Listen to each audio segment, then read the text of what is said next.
بسم اللہ الرحمن الرحیم۔ آج کا ہمارا یہ درس میرے محسن و مشفق جناب حاجی سلیم غازیانی صاحب کے نام، جو حضور علیہ الصلاۃ والسلام کے سچے عاشق اور امت کے خیر خواہ اور لوگوں کی بڑی خدمت کرنے والے، جامع مسجد بہار شریعت بہادرآباد کے ٹرسٹی، آج صبح ان کا انتقال ہوا اور ابھی ان کی تدفین ہوئی۔ اللہ کے فضل و کرم سے ان کا چہرہ نور سے جگمگا رہا تھا۔ ویسے عام طور پہ زندگی کے اندر چہرہ اتنا نہیں چمک رہا تھا جتنا قبر میں اتارتے وقت ان کے چہرے پر نور اور روشنی تھی۔ اللہ تبارک و تعالی ان کی قبر کو مزید نور سے پر نور فرمائے اور قرآن کے اس درس کا نور بھی ان کی قبر میں داخل فرمائے۔ الحمدللہ ہم 27ویں پارے کی آخری سورۃ الحدید کا ترتیب وار درس سماعت کر رہے ہیں۔ آج ہمارے درس کا آغاز سورۃ الحدید کی آیت نمبر 7 سے ہے۔ اعوذ باللہ من الشیطان الرجیم، بسم اللہ الرحمن الرحیم۔ ارشاد فرمایا، آمنوا باللہ ورسولہ، اللہ اور اس کے رسول پر ایمان لاؤ، وانفقوا اور خرچ کرو، مما جعلکم مستخلفین فیہ اس مال سے جس میں اللہ نے تمہیں دوسروں کا جانشین بنایا ہے۔ فالذین آمنوا منکم تو تم میں سے جو ایمان لائے، وانفقوا اور انہوں نے خرچ کیا، لہم اجر کبیر ان کے لیے بہت بڑا اجر ہے، ثواب ہے۔ اللہ اس کے رسول پر ایمان لاؤ، الحمدللہ ہمارا ایمان ہے۔ انفقوا خرچ کرو، مما جعلکم مستخلفین فی اس مال سے جس میں اللہ نے تمہیں دوسروں کا جانشین بنایا ہے۔ مستخلفین خلیفہ بنانا، جانشین بنانا۔ مستخلفین فی یعنی ہمارے ہاتھ میں ابھی جو کچھ ہے، جو بھی مال ہے، ہم سے پہلے یہ دوسرے کے ہاتھ میں تھا، چاہے وراثت کے طور پر ہمیں ملا ہو، چاہے کسی دوسرے طریقے سے ہمارے پاس آیا ہو۔ جو کچھ بھی ہمارے پاس ہے ہم سے پہلے دوسروں کے پاس تھا، دوسروں کے ہاتھوں سے ہوتا ہوا ہم تک پہنچا ہے، اور پھر ہم سے نکل کر دوسروں تک پہنچے گا، اور یہ سلسلہ چل رہا ہے۔ جو بھی سونا ہے، چاندی ہے، یا جو بھی زمین ہے، یا جو بھی جائیداد ہے، ہم میں سے ہمیشہ کسی کے پاس نہیں رہے گی، جیسے ہم سے پہلوں کے پاس ہمیشہ نہیں رہی۔ اللہ تبارک و تعالی نے ایک خاص وقت تک کے لیے یہ مال ہمیں دیا ہے، اور ہمیں بار بار یہ حکم دیا ہے کہ میری راہ میں خرچ کرو۔ اور در حقیقت انسان جب اللہ کی راہ میں خرچ کر دیتا ہے تو اس مال کا دائمی مالک بن جاتا ہے۔ انسان یہ چاہتا ہے کہ یہ میرا مال میری ملکیت سے کبھی بھی نہ نکلے، مرنے کے بعد بھی نہ نکلے، تو اسے چاہیے کہ ضرورت سے زائد جو بھی مال ہے وہ اللہ کی راہ میں دے دے۔ جو اس نے اللہ کی راہ میں دے دیا، در حقیقت اس مال کا یہ ہمیشہ کے لیے مالک ہو گیا۔ اللہ اس مال پر اسے جنت کی نعمتیں عطا فرمائے گا، اور جنت کی نعمتیں دائمی نعمتیں ہیں۔ حدیث میں بھی اس بات کی ترغیب دلائی گئی کہ ضرورت سے زائد جو ہے وہ انسان اللہ کی راہ میں دے دے، یہ انسان کے لیے بہت بہتر ہے۔ اور ضرورت سے زائد اگر انسان اپنے لیے بچا کر رکھتا ہے تو فرمایا یہ اس کے لیے برا ہے، اس کے لیے برا ہے ضرورت سے زائد بچا کر رکھنا، کہ نہ یہ خود استعمال کر رہا ہے، نہ دوسروں کی مدد کر رہا ہے، پھر اس مال کو یہ ایسی چھوڑ کے چلا جاتا ہے اور اس مال کے دوسرے لوگ مالک بن جاتے ہیں۔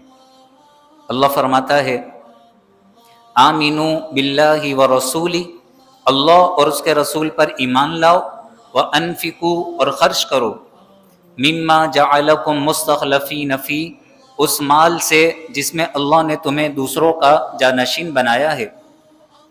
فالذین آمنوا منکم تو جو تم میں سے ایمان لائے، وَأَنفَقُوا اور انہوں نے خرچ کیا، لَهُمْ اجر کبیر ان کے لیے بہت بڑا اجر ہے، اجر کبیر۔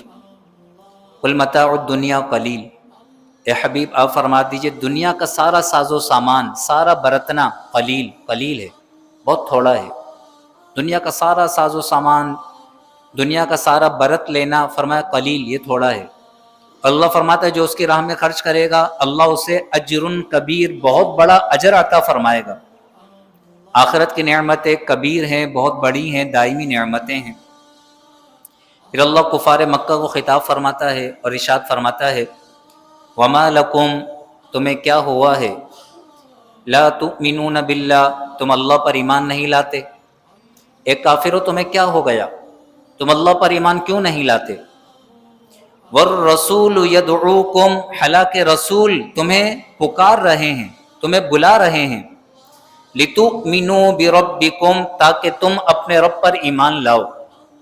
یہ رسول تمہیں ایمان کی دعوت دے رہے ہیں، ان کی دعوت دینے کے باوجود تمہیں کیا ہو گیا، تم ایمان کیوں نہیں لاتے؟ وقد اخذ میثاقکم حالانکہ اللہ نے تم سے پختہ عہد لیا ہے، وقد اخذ میثاقکم حالانکہ اللہ تم سے پختہ عہد لے چکا، ان کنتم مؤمنین اگر تم ایمان رکھتے ہو۔ عالم ارواح میں اللہ نے ہم سب سے، تمام انسانوں سے عہد لیا تھا، جس کا ذکر ہم 90 پارے کے اندر سماعت کر چکے۔ وَإِذْ أَخَذَ رَبُّكَ مِنْ بَنِي آدَمَ مِنْ ظُهُورِهِمْ ذُرِّيَّتَهُمْ وَأَشْهَدَهُمْ عَلَىٰ أَنفُسِهِمْ أَلَسْتُ بِرَبِّكُمْ، اور یاد کرو جب اللہ نے آدم علیہ السلام کی پشت سے ان کی اولاد کو نکالا، آدم علیہ السلام کی پشت میں رہتی دنیا تک جتنے انسان اس دنیا میں آنے تھے ان کی پشت سے نکالا گیا، اور عالم ارواح میں اللہ نے تمام روحوں سے یہ عہد لیا، الستُ بربکم کیا میں تمہارا رب نہیں ہوں؟ سب نے اقرار کیا کہ ہاں کیوں نہیں، تو ہی ہمارا رب ہے۔ عالم ارواح میں سب یہ عہد و پیمان کر کے اس دنیا میں بھیجے گئے۔ تو اللہ فرماتا ہے وقد اخذ میثاقکم حالانکہ اللہ تم سے پختہ عہد لے چکا ہے کہ میرے سوا کسی کو رب نہیں ماننا، میرا شریک کسی کو نہیں ٹھہرانا، میں ہی تمہارا رب ہوں، ان کنتم مؤمنین اگر تم ایمان رکھتے ہو۔ هو الذی ينزل علی عبدہ وہی ہے جو اپنے بندے پر اتارتا ہے، آیات بینات روشن آیتیں، قرآن کی آیتیں۔ یہ قرآن اور اس کی آیتیں کیوں نازل کی گئی ہیں، کیوں اتاری گئی ہیں؟ لیخرجکم تاکہ وہ تمہیں نکالے، من الظلمات الی النور اندھیروں سے روشنی کی طرف، کفر کے اندھیروں سے، گناہوں کے اندھیروں سے، نافرمانی کی تاریکیوں سے اللہ تمہیں نکال کر ایمان کے نور کی طرف لے جائے۔ قرآنی آیات جب انسان پڑھتا ہے تو اس کے دل میں نور داخل ہوتا ہے، ایک ایک آیت کے ایک ایک حرف کے بدلے 10 نیکیاں دی جاتی ہیں اور ایک ایک حرف کا نور اس کے دل میں داخل کیا جاتا ہے۔ تلاوت قرآن اور قرآن سمجھنے کی سب سے بڑی نعمت یہ ہے کہ انسان کا دل نور سے پر نور ہو جاتا ہے۔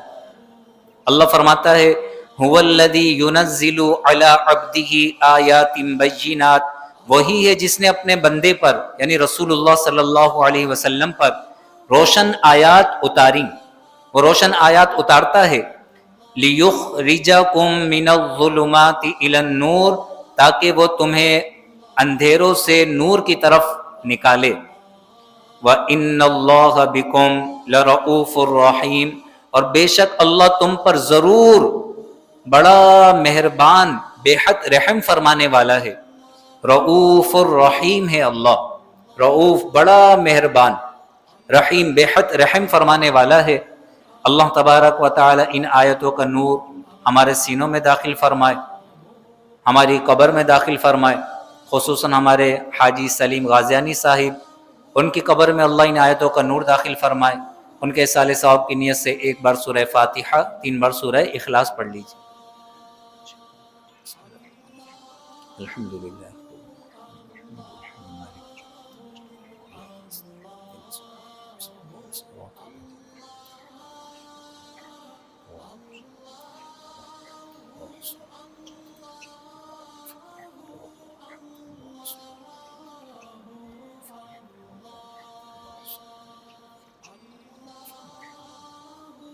الحمد للہ رب العالمین والصلاة والسلام علی سید الانبیاء والمرسلین یا ارحم الراحمین یا الہ العالمین۔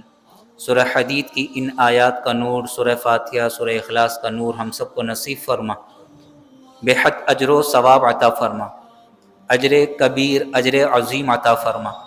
اس ثواب کو حضور علیہ السلام، تمام انبیاء، صحابہ، تابعین، تبع تابعین، تمام بزرگان دین، کل مؤمنین، مؤمنات، مسلمین، مسلمات، ہمارے جتنے عزیز و اقارب اس دنیا سے رخصت ہوئے ان تمام کو، خصوصاً بالخصوص تیرے حبیب صلی اللہ علیہ وسلم سے عشق و وفا کرنے والے، منہ مبارک شریف کی خدمت کرنے والے، اے مالک تیری مخلوق کی خدمت کرنے والے، تیری مسجد کی خدمت کرنے والے حاجی سلیم غازیانی صاحب کو احسال کرتے ہیں، قبول فرما، ان کی بے حساب بخشش و مغفرت فرما، ان کی قبر کو نور سے پر نور فرما، قبر کی وحشت، گھبراہٹ، تنگی سے محفوظ فرما، ان کی قبر کو حد نگاہ وسیع فرما، اے مالک ان کے بدن کو جنت البقیع میں منتقل فرما، اے مالک جنت البقیع میں مدفن عطا فرما، تیرے حبیب صلی اللہ علیہ وسلم کا قرب خاص عطا فرما، اے مالک، اے پروردگار، جب ہمارے خاتمے کا وقت آئے ایمان اور عافیت کے ساتھ خاتمہ بالخیر نصیب فرما، ہم سب کو بھی جنت البقیع میں مدفن نصیب فرما، حضور علیہ السلام کا پڑوس نصیب فرما، دنیا میں بھی حضور کا پڑوس نصیب فرما، اور جنت الفردوس میں پیارے آقا صلی اللہ علیہ وسلم کی خاص غلامی ہم سب کا مقدر فرما۔ ان اللہ وملائکتہ یصلون علی النبی یا ایہا الذین آمنوا صلوا علیہ وسلموا تسلیما۔ اللہم صل علی سیدنا ومولانا محمد وبارک وسلم۔